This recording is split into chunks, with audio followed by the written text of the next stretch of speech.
Now that you've seen what variables are, we will have to check out strings because they are the next important topic on the list. So let's go ahead and create a new file for that, or at least I'm going to do that. You don't need to do that if you just want to keep on using the same file. That's totally fine. All right, and I'm gonna rename it. I'm gonna call it strings straight away. And there is something about strings that you should know. First of all, we had this print hello world.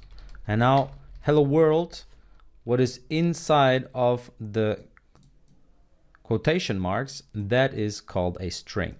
So let me execute that, and we see we get hello world printed onto the console. So that's nothing new. The only thing that is new is that this is called a string, and we haven't touched on that yet.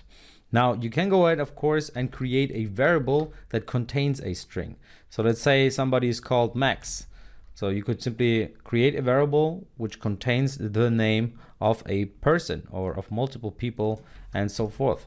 So if we execute that, and well, if we just say something like, hi, I'm Max, or I'm not Max, but I'm plus name, then we will see it says, hi, I'm Max, even though we said name here. So we used the name variable in order to add something to a string. So as you can see, we use this plus here to use concatenation, and concatenation is called this approach here, where we add one string to another, and that's what we do. And it's different to what we had here, where we just said 5 plus 4 or something like that.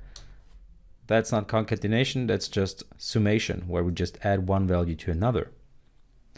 But what if we want to combine that? What if we want to say show the age, for example, of a person? So let's say we have age is 22, and then we print something like print I am and plus age and something like years old. So if we do that, we get an error. We get a type error, which says here, type error must be str, not int. What that means is must be a string, not an integer. So now this age variable contains a value of 22, which is an integer. And what we say here, add a integer to a string and then add another string to it. So that's what this print statement says here. And if we instead would have said something like 22, and we execute that code with Shift Enter, we see I'm 22 years old. Maybe we should add an empty space in here. That works, right? Because we have 3 strings next to another.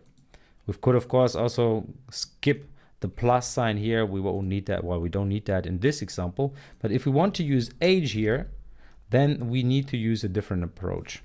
So let's say I am 15 years old, and now what we use is the correct approach, where we print I'm plus str age plus years old. And here I also add an empty space so it reads better. So we are, I'm 22 years old. As you can see, it takes over the variable from here towards the bottom to the next cell here that we are running it in. And what we do here is we use the string method.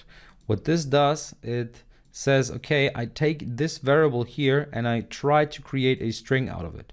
In this case, it's easily possible because the age is a integer, or an integer. So it says it has a value of 22, so I'm fine converting a value of 22 as an integer into a string.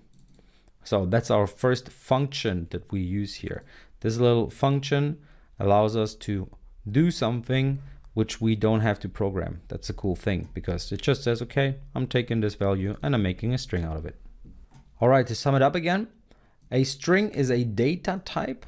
And there are multiple different types. For example, integer is also a data type, and we've seen that. It's just containing numbers.